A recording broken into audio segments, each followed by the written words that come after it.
Atención, noticia de último momento. El siguiente video muestra contenido sensible del exmandatario Evo Morales, por lo cual pedimos su discreción. Depende, pero yo creo que sí, ¿no? Parquéate ahí, más adelante.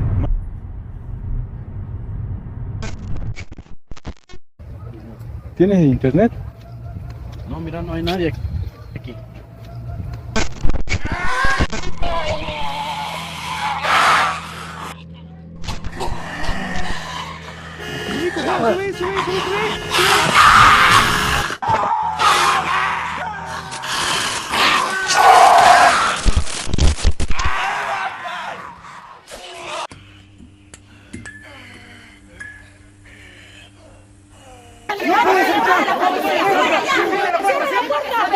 ¡Salud, no insista!